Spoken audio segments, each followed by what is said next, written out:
나의 양식은 요한복음 4장 31절로 38절 말씀입니다. 그 사이에 제자들이 청하여 이르되 rabbi여 잡수소서. 이르시되 내게는 너희가 알지 못하는 먹을 양식이 있느니라. 제자들이 서로 말하되 누가 잡수실 것을 갖다 드렸는가 하니 예수께서 이르시되 나의 양식은 나를 보내신 이의 뜻을 행하며 그의 일을 온전히 이루는 이것이니라. 너희는 넉 달이 지나야 추수할 때가 이르겠다 하지 아니하느냐. 그러나 나는 너희에게 이르노니 너희 눈을 들어 밭을 보라. 희어져 추수하게 되었도다.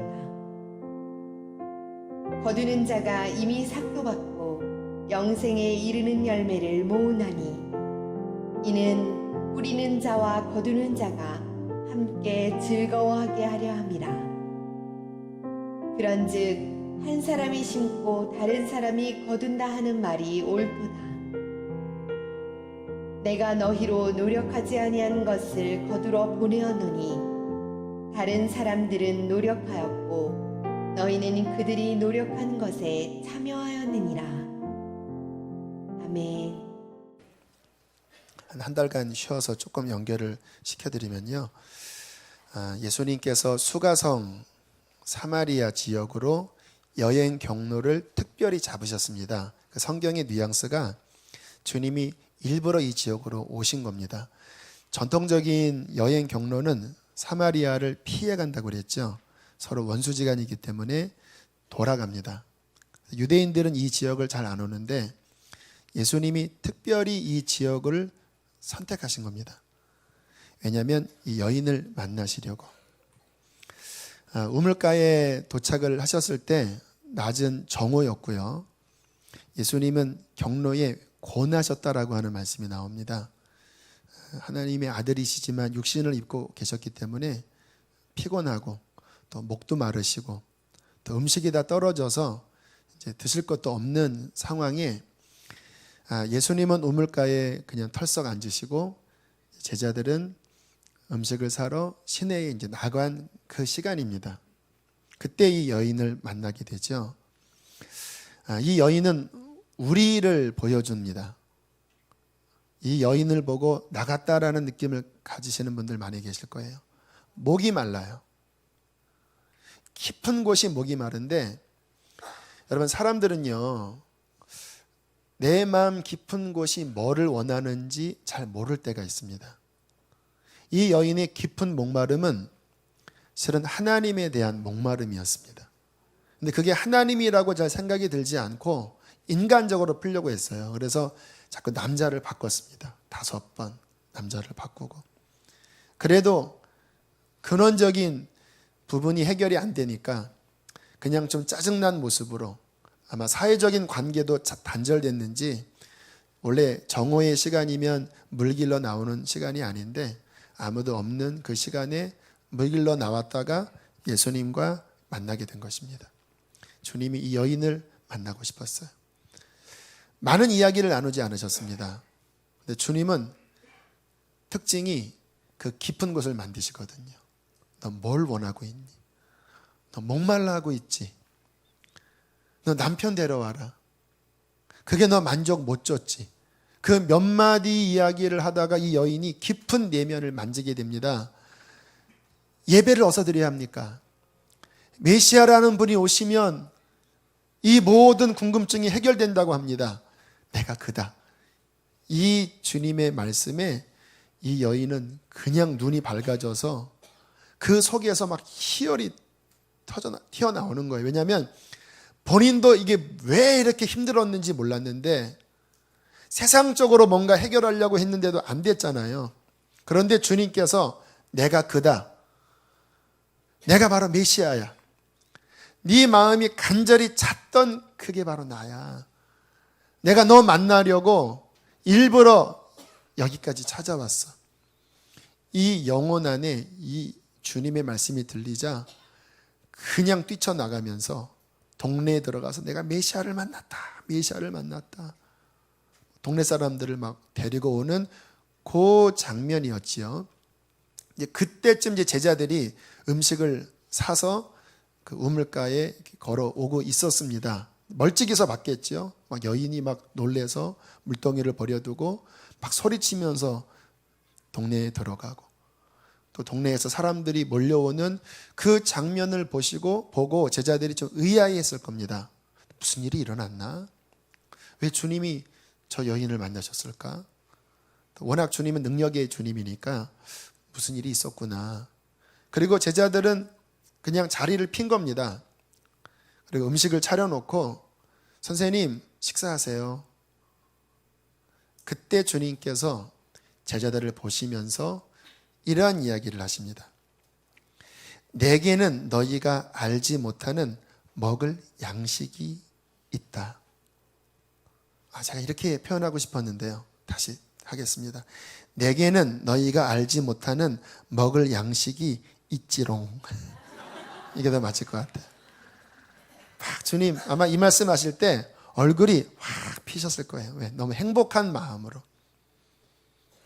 제자들이 깜짝 놀랐죠. 누가 양식을 갖다 드렸나? 그때 주님께서 중요한 말씀을 하십니다. 34절 예수께서 이르시되 나의 양식은 나를 보내신 이의 뜻을 행하며 그의 일을 온전히 이루어 드리는 이것이니라. 여러분 이 말씀이 오늘 전체 말씀의 핵심 요절입니다.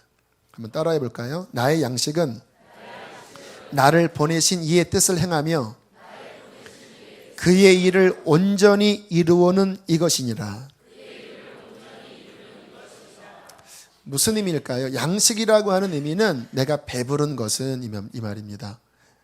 정말 나를 채우는 것은, 정말 나를 만족시키는 것은 너희들이 차려놓은 그 밥이 아니고 정말 내 기쁨은 나를 보내신 이의 뜻을 행하고 하나님의 뜻을 온전히 이루어드리는 이것이 내 마음을 기쁘게 하는 양식이다. 지금 나는 이미 이 밥을 먹었다. 내 육신의 배고픔을 잊을 만큼 지금 나는 기쁨에 겨워하고 있다. 왜요? 이미 밥을 먹었으니까. 어떤 밥입니까? 주님의 일을 이루는, 나를 보내신 이의 뜻을 이루는 그 근원적인 양식을 먹었기 때문에 주님은 배부르다라고 말씀을 하시는 것입니다. 여러분 이 말씀은 너무너무 중요한 말씀이에요. 이것은 우리에게 주시는 메시지이기도 합니다. 성경에 이러한 말씀이 많이 나와요. 그 이사야 55장에 보면 너희가 어찌하여 양식 아닌 것을 위하여 은을 달아주며 배부르게 하지 못할 것을 위하여 수고하느냐. 너희는 내게 나와 들어라. 그러면 너희 마음이 기름진 것을 먹을 것이요. 너희 마음이 내게 순종하면 즐거움을 얻을 것이다. 딱 같은 맥락의 말씀이에요. 여러분, 진정한 삶의 방향은 무엇일까요? 우리가 신앙생활을 하는 이유는 진정한 삶의 방향을 찾으려고 하는 거거든요. 진정한 신앙생활, 진정한 삶의 방향은 무엇일까요? 오늘 주님께서 이건 아니다라고 두 가지를 보여주십니다. 말씀을 묵상하면 두 가지가 나와요. 첫 번째는 뭐냐면 세상 양식으로는 우리는 만족이 안 된다라고 말씀을 하십니다. 이 세상, 눈에 보이는 세상 양식, 먹는 음식도 되고요. 우리가 경제생활도 하시잖아요. 필요합니다. 그러나 그것이 정말 우리의 마음에 만족을 주는 양식이 아니다라고 주님께서 보여주시는 거예요. 다 이것은 경험하셨죠? 여러분, 우리가 물질을 추구하지만 물질의 한계점을 뼈저리게 느끼고 있습니다. 저는 돈을 많이 갖지 않아서 이 부분에 대해서 제 간증을 드릴 수는 없지만 여러분 아마 이해되실 거예요. 돈이라고 하는 게요, 이 사회학자들이 연구를 해보면 어느 일정 수량까지는 사람을 만족시킨대요.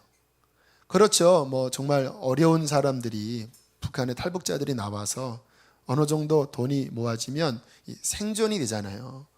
또 좀 더 좋은 옷, 좀 더 좋은 집, 좀 더 좋은 차, 삶의 윤택함을 느끼면 이 만족도가 쭉 올라간대요. 근데 문제는 뭐냐면 어느 금액이 넘어가면 쭉 올라갔던 만족도가 갑자기 쭉 낮아지면서, 그러니까 뭐 1억 있으면서 행복한 거랑 10조 있으면서 행복한 거랑 실제는 큰 차이가 없다라는 거예요. 왜냐하면 돈이 많이 늘어났을 때 월급 300만 원 받다가 3천만 원 받았을 때 우리의 먹는 음식이 그렇게 화려해지진 않아요. 어떤 면에서는요, 옛날 어려운 시절 먹었던 음식이 웰빙 음식입니다. 요즘 다시 잘 차려놓은 음식이 다 옛날 그 풀떼기, 다 이런 게 요즘 고급 음식이잖아요. 참 신기하지요? 우리의 좋은 집에서 좋은 침대에서 잠을 자도요, 이게 딱 잠들면은 방바닥이라 뭐 큰 차이가 없어요. 차도 마찬가지입니다. 저는 아반떼를 타고 있는데 이제 가끔 이렇게 뭐 외제차 타는 뭘 얘기하는 게 아니고 외제차를 타봤는데요, 제 아내랑 하는 말, 뭐 별 다를 게 없더라. 뭐 이렇게 느낌이, 와, 이렇게 비싸다고 해서 이게 막 정말 기가 막힌, 저는 뭐 초보라서 그런지 몰라도 그렇게 못 느끼겠더라고요. 그냥 달달달달달 거리더라고요. BMW를 탔는데 달달달달달 막 거리더라고요. 그래서 이게 돈이 올라가는 만큼 그렇게 막 하는 건 아니구나. 약간 좋은 거구나. 약간. 금방 또 실망하고 실증 나잖아요. 그게 세상 양식의 특징입니다. 만족을 주긴 하는데 금방 실증 나고 또 더 막 갈급하고. 그게 우리의 양식, 우리의 인생의 목적이 아니에요. 자, 또 하나 주님이 오늘 말씀하신 이면을 보면요, 이런 게 들어있습니다. 나의 양식은 나를 보내신 이의 뜻을 행한다. 그럼 이거는 무슨 이면이 들어있냐면 내 뜻을 행하는 게 아니다라고 뜻하는 겁니다. 여러분, 많은 사람들이 그 인생을 살면서 추구하는 게 뭐냐면요, 자기의 뜻을 추구합니다. 그래서 야망을 품어라. 인생의 목표를 설정하고 달려가라. 자기의 뜻, 이게 인생의 전부입니다. 왜요? 그게 자기의 양식이에요. 눈에 보이지 않는 삶의 가치이고 목적이에요. 근데 오늘 주님이 중요한 걸 보여주십니다. 자기 뜻을 구하는 게 인생의 양식이 아니다라고 말씀하십니다. 왠지 아십니까? 그 자기라고 하는 자기의 자아는요, 타락한 죄로 물든 병든 존재입니다. 자기의 욕망을 쫓아요. 욕망을. 결국 자기가 추구하는 바는 깊이 뿌리로 들어가면 다 상처와 결별되어 있고 어떤 이생의 욕망이에요. 욕망. 그래서 자기를 추구하고 자기 뜻을 추구하면서 얼마나 낙심하고 얼마나 괴로워하고 열등감에 빠지고 또 교만스럽게 되고 상처받고, 그 근본 뿌리를 보면요, 자기 추구입니다. 자기 뜻을 구하는 거예요. 신앙이란 무엇이냐면 더 이상 나를 추구하는 게 아닙니다. 어떤 분들은 어떤 면에서는 다이겠죠. 예수를 믿는데도요, 이게 정리가 안 돼서 예수를 믿어도 내 추구하는 방식을 포기하지 못합니다. 여전히 내 자존심, 여전히 내 야망. 우리는 그리스도와 함께 십자가에 못 박혔다고 고백하잖아요. 그런데 이거는 그냥 문구고 그 내면을 보면 여전히 신앙생활을 하는 것도 나를 위한 하나님, 내 목적을 위한 하나님, 내 감정이 조금 어떤 뭔가 누가 손상을 주면 막 견디지 못하고. 제가 예전에 공개적인 자리에서 좀 제 인격적인 손상을 입는 그런 이야기를 들은 적이 있습니다. 굉장히 기분이 나쁘지요. 뭐 개인적으로 이야기를 하면 그나마 덜한데 공개적인 석상에서 그런 이야기를 들으면 가장 자존심이 이렇게 상처나는 시간이거든요. 마음이 좀 상했습니다. 기분이 좋지 않았어요. 그래서 좀 끙끙대면서 괴로워하고 있는데 주님이 말씀을 떠오르게 하셨습니다. 로마서 14장에 있는 말씀인데요. 우리 중에 누구든지 자기를 위하여 사는 자가 없고 자기를 위하여 죽는 자가 없도다.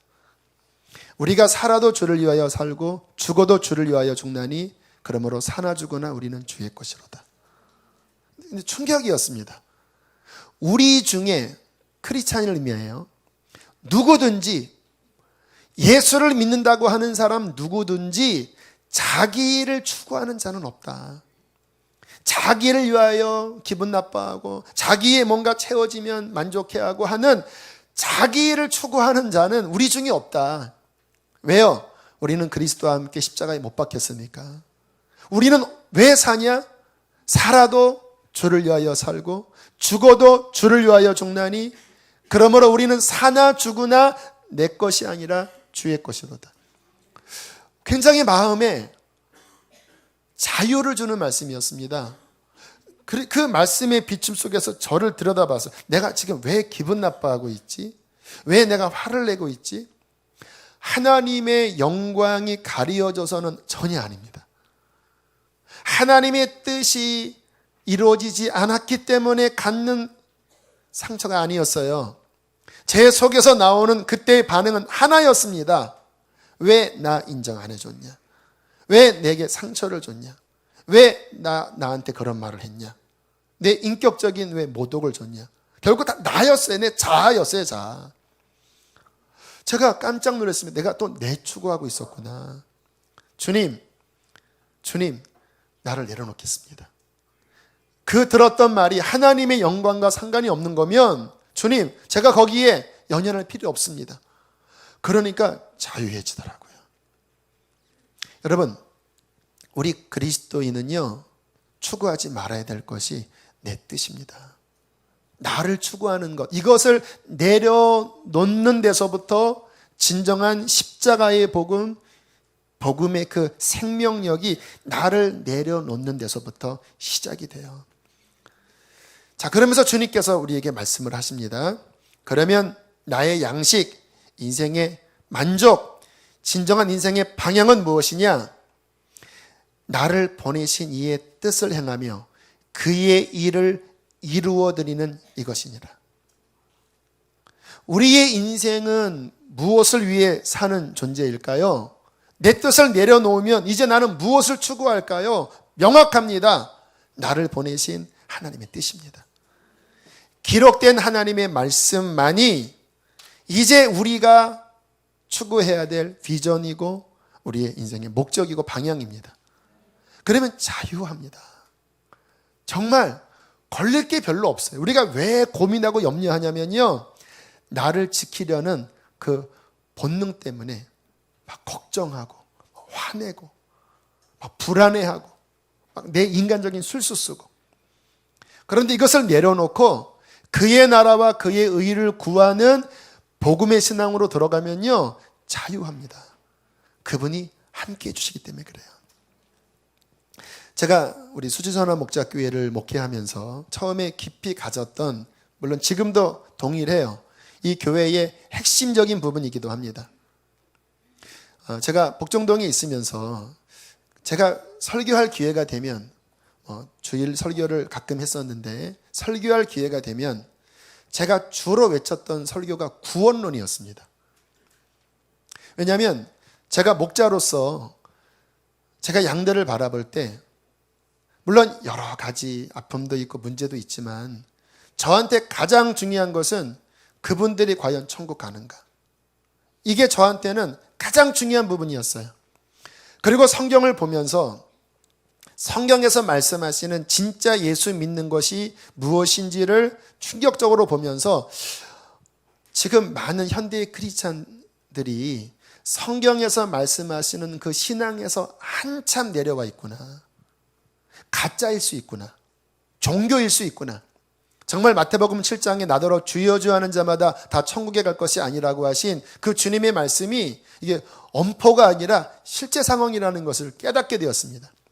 그리고 그 마태복음 7장에 그날에 많은 사람이 내 앞에 이르러 그 청천벽력의 음성을 듣겠다고 하신 그 말씀이 어쩌면 이 시대, 라오디게아 교회와 같은 이 시대의 크리스찬들에게 하시는 말씀이라는 충격을 받았어요. 그래서 그때도 그런 말씀 열심히 전했고, 개척을 하면서도 메시지가 거의 핵심이 그 부분이었습니다. 구원을 점검해야 한다. 성경에서 말씀하시는 그 신앙인가? 어떤 때는 부담스러워요. 왜? 사람들이 압력을 느끼니까. 편안하게 해주는 말씀이 아니라 끌어내야 되는 말씀.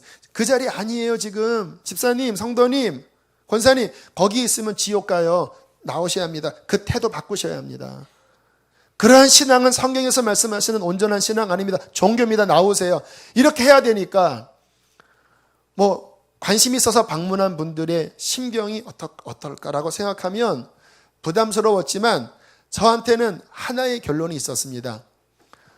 내가 사는 목적이 내가 뭔가 생각하는 목회를 하는 게 아니라 하나님이 그렇다 하면 힘들어도 그거 전하는 게 내 사역이 아닌가.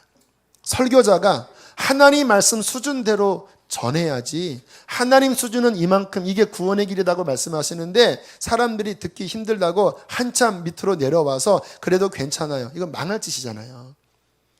그래서 계속 이렇게 전했습니다. 이게 구원의 길이다. 이렇게 믿으셔야 한다고.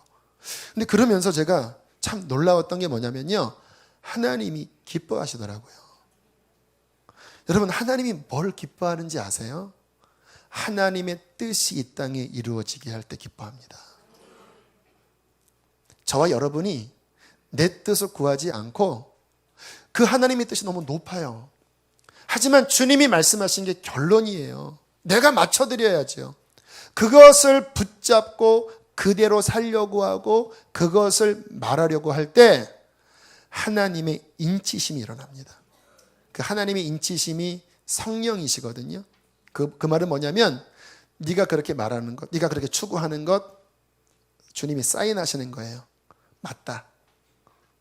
그때 주님이 기름 부으시면서 하나님의 역사를 이 땅 가운데 이루십니다. 그렇게 목회를 했어요. 지금 4년 가까이.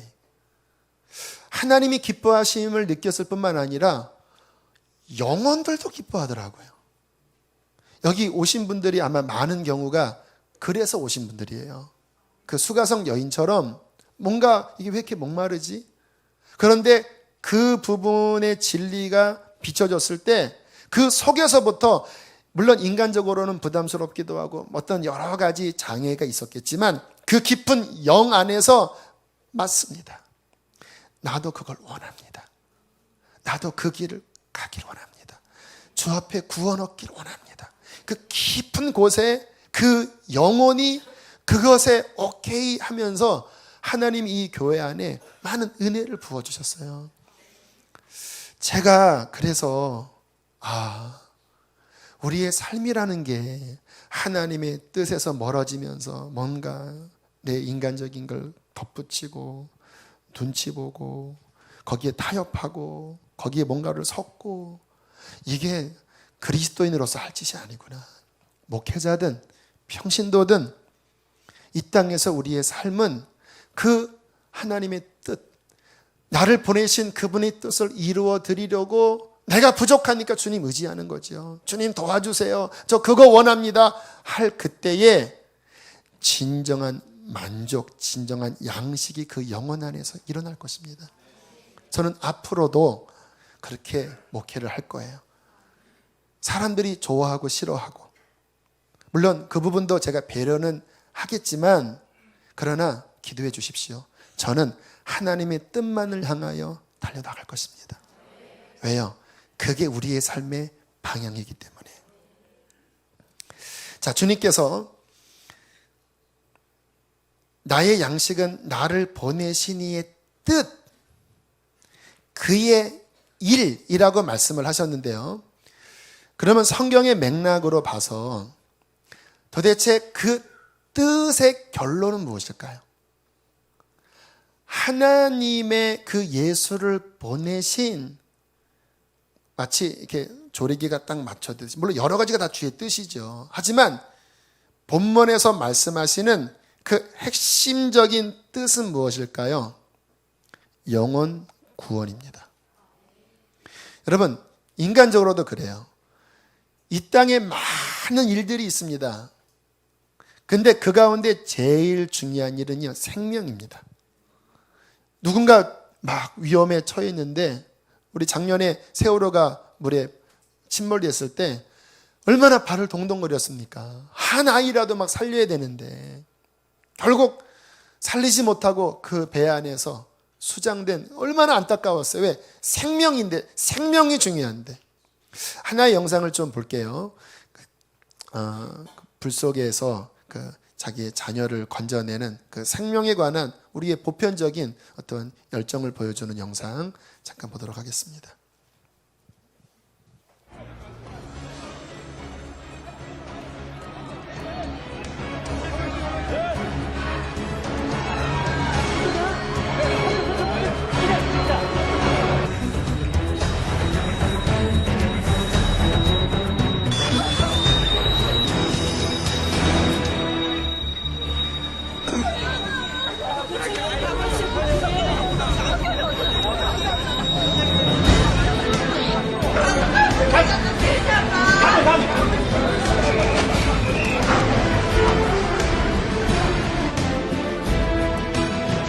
들어가지 마십시오. 이거 놔두면 안 됩니다.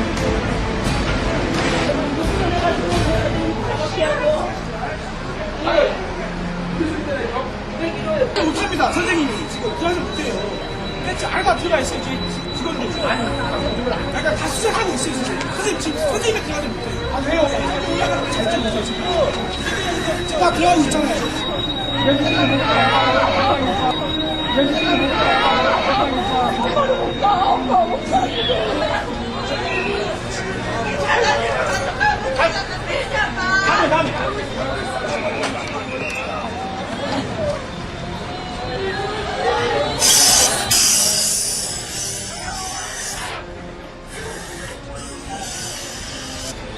팔백 이후가 사람이 있다는데 애가. 근데 애가 있다는데 왜 애가? 있어요. 올라갔어요. 아빠가 올라갔어요. 같이 올라갔어요. 아빠는 얘가.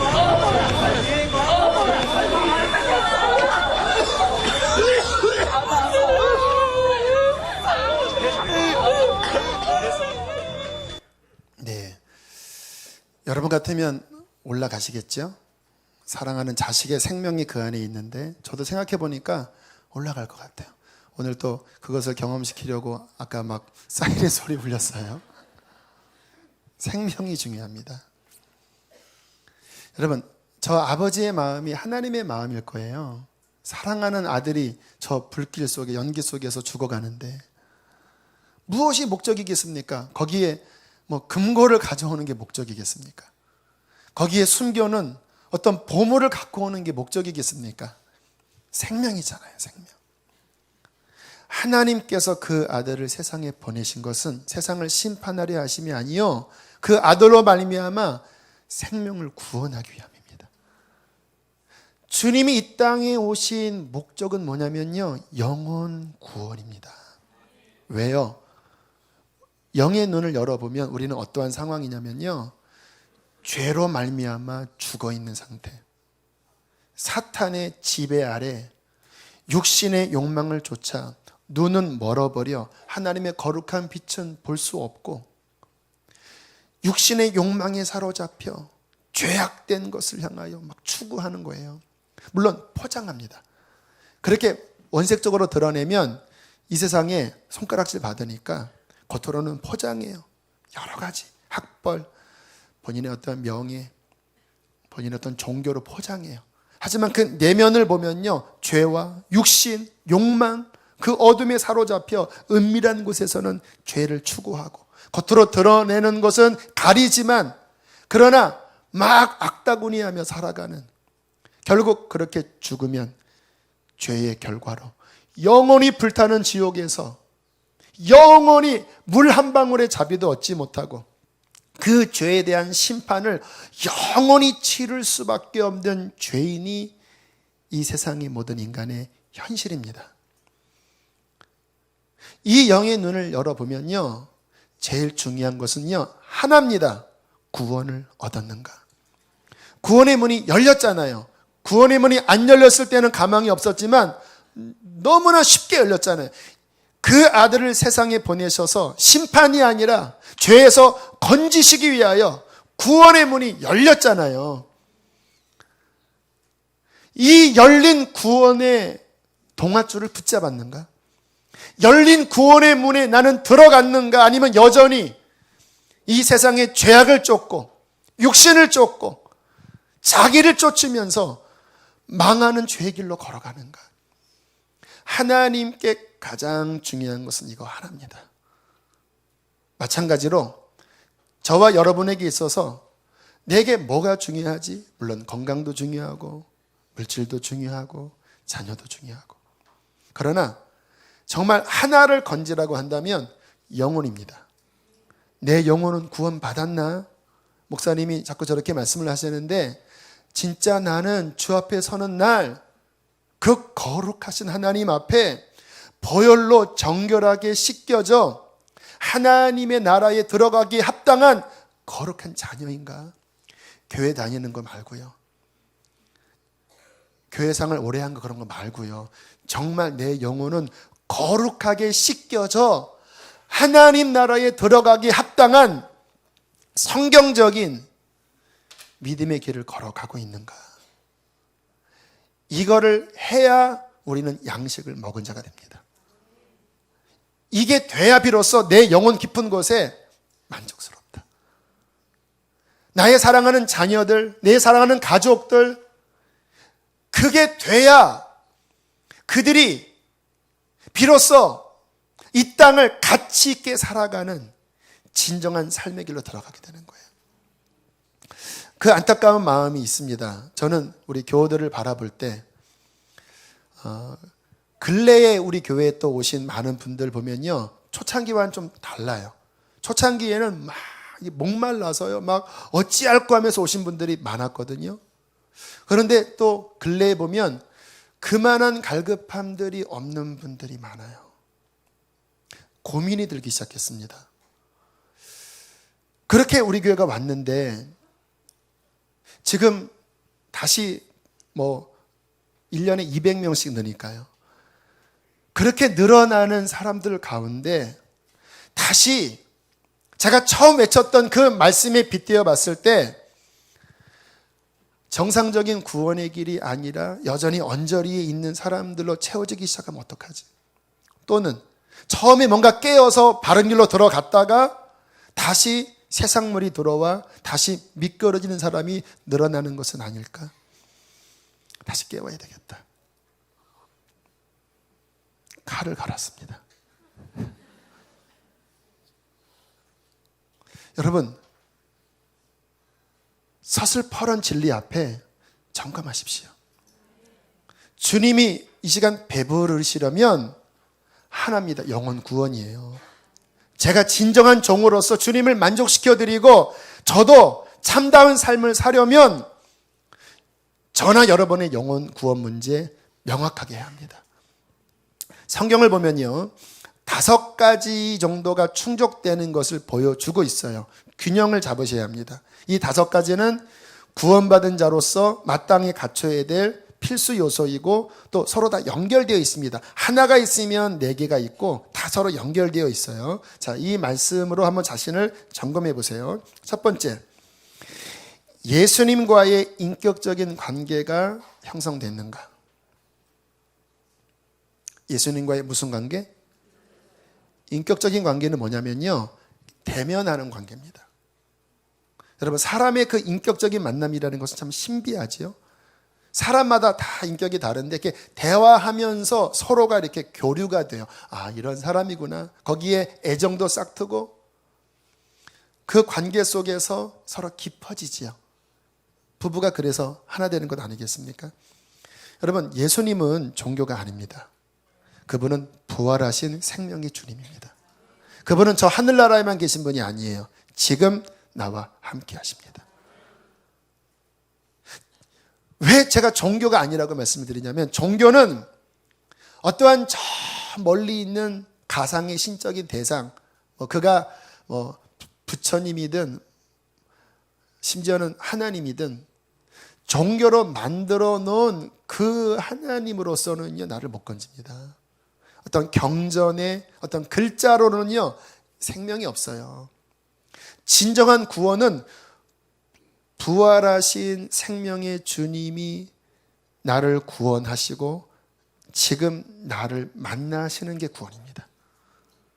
그게 성경을 보면 그게 신앙, 네가 내 안에 거하고 내가 네 안에 거한다가 그 말이에요. 생명으로 연결되어 있다라는 거예요. 어떻게?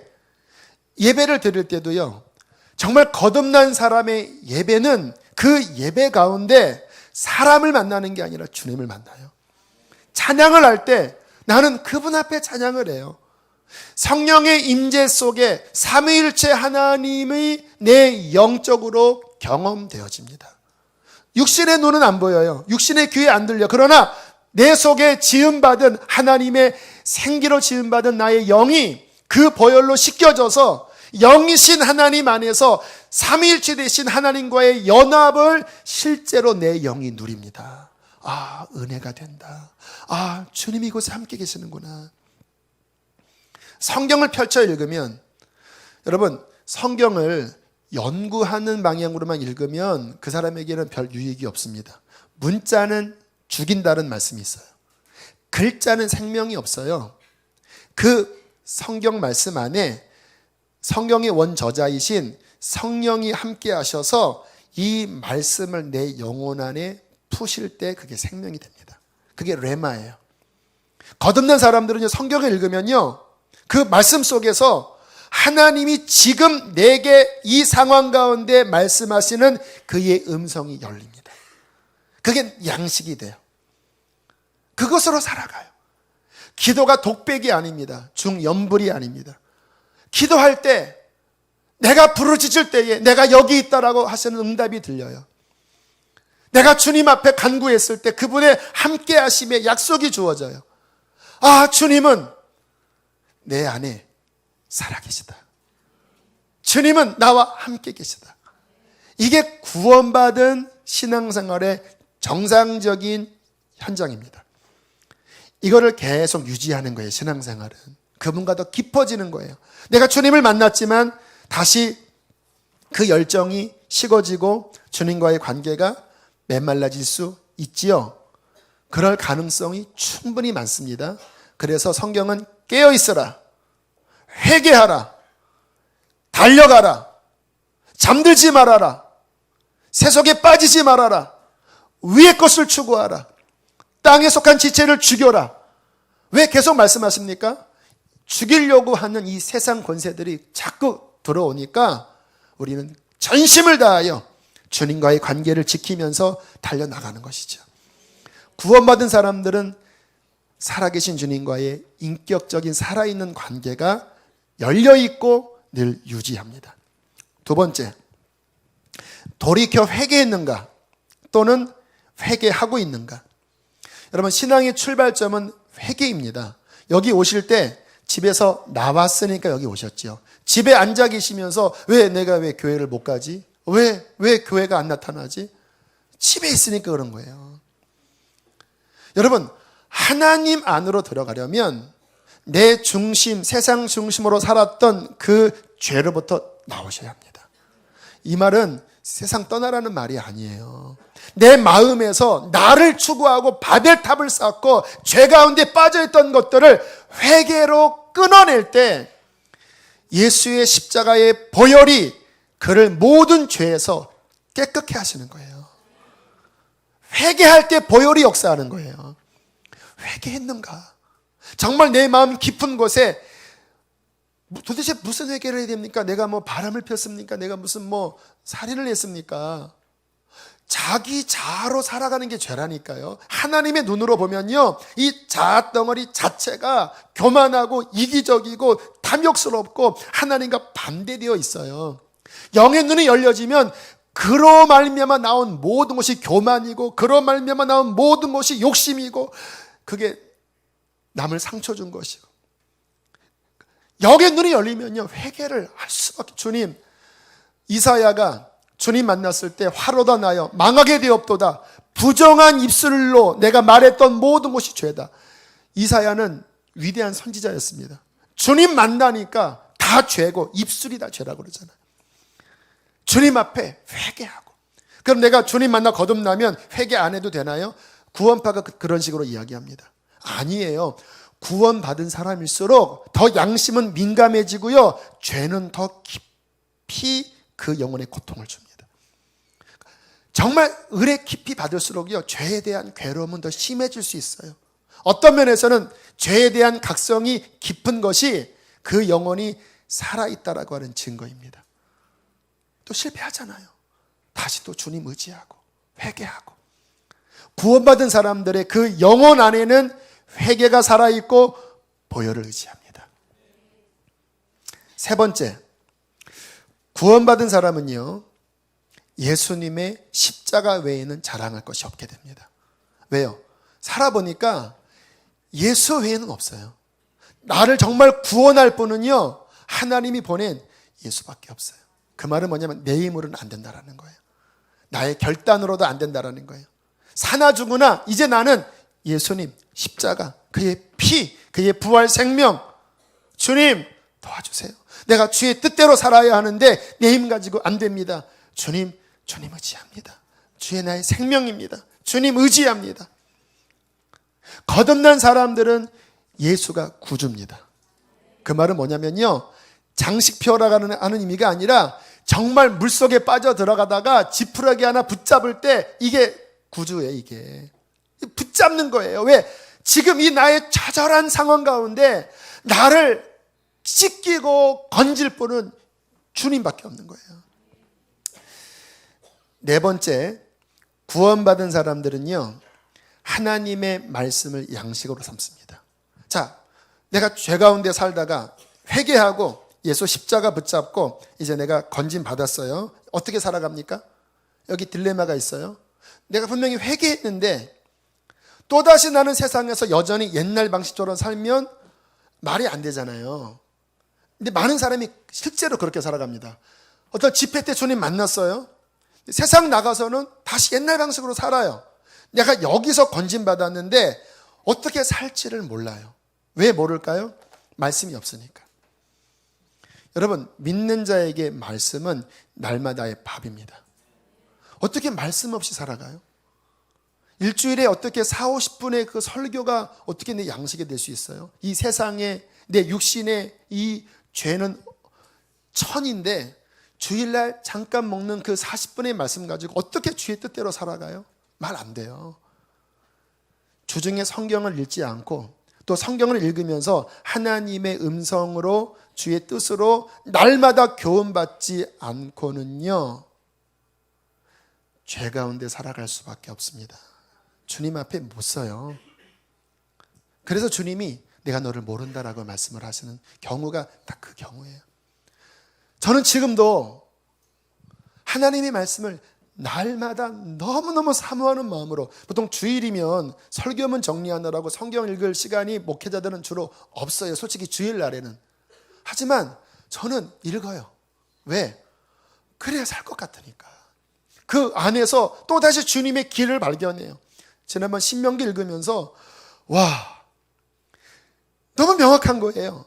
주님이 신명기에 뭐라고 말씀하시냐면 나를 사랑하고 내 계명을 쫓으면 그게 복이다.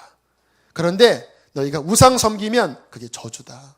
너무 단순하더라고요. 아하, 신앙의 길이란 마음 다해 주님 사랑하고 주님 말씀 힘써 예수 의지하여 순종하고 그 어떠한 죄가 나를 들어오지 않도록 요 길대로만 살아가면 그러면 주님이 보호하시는구나.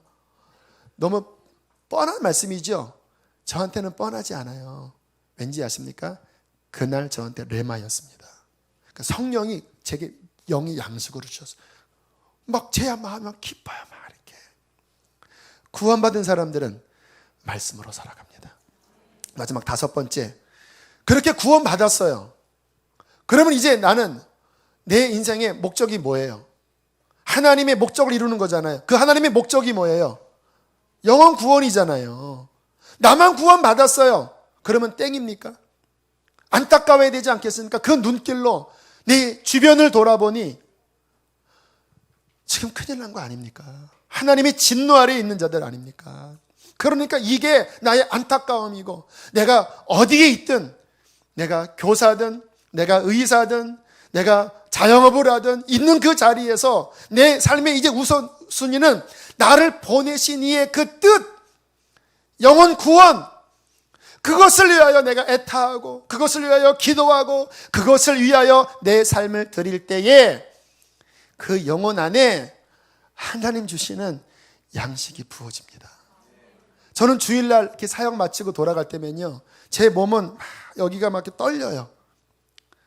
그리고 몸은 파김치가 돼요. 그런데 이 속에서부터 솟아오르는 그 희열은요, 어떻게 표현할 길이 없어요. 이 속에서부터 기뻐, 기뻐, 행복해. 왜 이렇게 행복한 거야? 이러면서 걸어가 이렇게. 겉사람은 후패하나 속사람은 막 새로워져요. 왠지 아십니까? 나의 양식은 나를 보내신 이의 뜻을 이루어드리는 거예요. 영혼, 내 영혼, 주변의 영혼, 그 일을 감당하는 그곳에 하나님 주시는 진정한 인생의 만족이 있다라니까요. 여러분, 어떻게 살아가십니까? 어떻게 믿어 오셨습니까? 지금 5가지 이 기준 안에서 여러분은 구원 받으셨나요? 받으셨다가 혹시 뭔가 휘청거리지는 않나요? 명확하게 하시고 여러분의 인생을 하나님의 뜻에 드려보십시오. 주님께서 우리의 삶을 통해 영광을 받으시고 진정한 만족을 주실 것입니다. 함께 우리 시간 찬양하고 기도합시다. 내 모든 것, 나의 생명까지 하나님, 내가 주님 제대로 믿겠습니다. 내 인생을 주께 드리겠습니다. 주님 한 분이면 충분합니다. 이 찬양 고백하면서 기도합시다. 내 모든 것, 나의 생명까지 다 주님 앞에, 주님 바라보세요.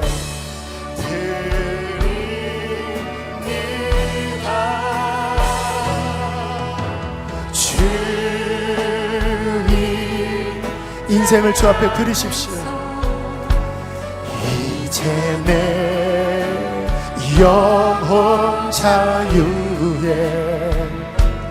내가 주의 거룩한 이름을 높이며 예배하리.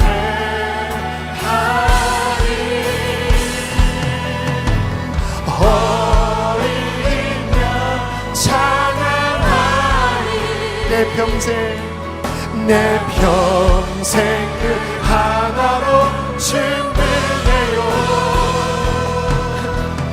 어린 양 찬양하리.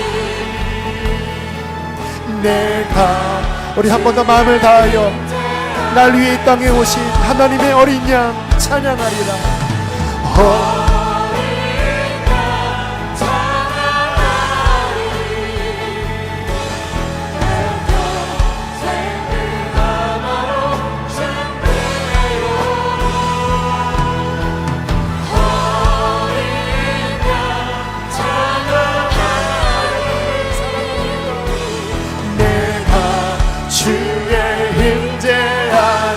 그런 시간 기도할 때 하나님, 진정한 믿음의 길을 걸어가게 하시고 영혼을 구원하게 하여 주십시오.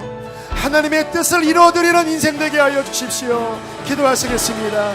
할렐루야. 살아계신 하나님 아버지, 나의 양식은 나를 보내신 이의 뜻을 행하며 그의 일을 온전히 이루어는 이것입니다. 오 하나님 아버지, 하나님을 열어주십시오. 하나님을 열어주십시오. 무엇을 위하여 살아가니, 무엇을 추구하고 있는 하나님, 나를 추구하지 않게 하여 주십시오. 나를 추구하지 않게 하여 주십시오. 주님만을 추구하게 하여 주십시오. 영혼 구원을 쓰게 하여 주십시오.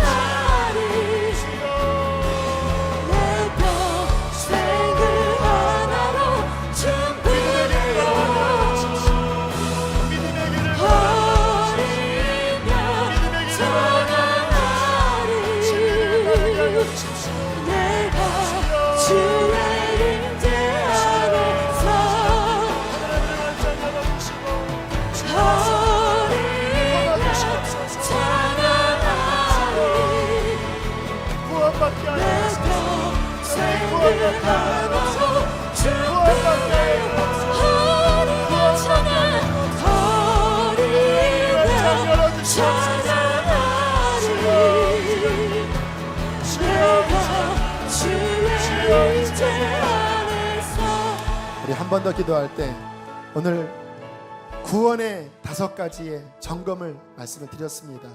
주님, 나의 인생을 그렇게 주 앞에 드리겠습니다. 주님, 진정한 믿음의 길을 걸어가겠습니다. 성령으로 도와주십시오. 회개하오니 십자가의 능력으로 나를 씻어주십시오. 하나님의 나라가 나의 목적 되어지게 하여 주십시오.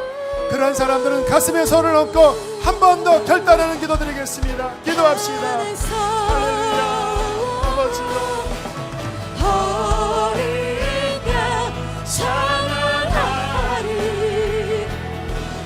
내 평생 그 하나로 충분해요.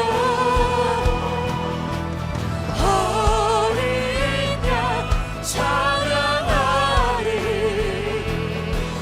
내가 주의 임재 안에서 내가 주의 임재 안에서 하나님, 이들에게 성령을 부어주십시오. 주님, 믿음의 길을 걸어가고자 이곳에 왔습니다. 주님, 힘을 주셔서 끊을 것들을 끊게 하소서. 특별히 주님, 자신을 추구하지 않도록 자아에 매어있는 데에서부터 십자가로 벗어나게 하여 주시고, 주님을 위하여 살고 주님을 위하여 죽고 주님을 붙잡으며 살아가는 하나님의 백성들로 거듭나게 하여 주십시오. 주님, 축복합니다. 이 교회를 거룩하게 하셔서 하나님 계속해서 온전한 믿음 위에 많은 사람들이 일어나 달려가도록 도와주시옵소서. 그렇지 못한 가운데 있는 자들이 결코 안주하는 일이 없게 하여 주시고, 하나님 육신의 게으름을 푸시고 끊어내고 일어나서 주 앞에 엎드려 기도하게 하여 주시고, 주님의 얼굴을 구하게 하여 주시고, 날마다 말씀 붙잡고 살아가게 하여 주십시오. 주님, 간절히 기도합니다. 하늘의 문을 열어주셔서 성령을 부어주셔서 그렇게 거룩한 성도들이 일어나게 하여 주시옵소서. 예물 올려드립니다. 기쁘게 받아 주시옵소서. 이제는 우리를 죄에서 건지신 예수 그리스도의 구원의 은혜와 하늘 우리 아버지의 독생자를 주신 사랑하심과 보혜사 성령님 우리 안에서 날마다 부활 생명으로 승리케 하여 주시는 능력으로 역사하시기를 간절히 축원하옵나이다. 아멘.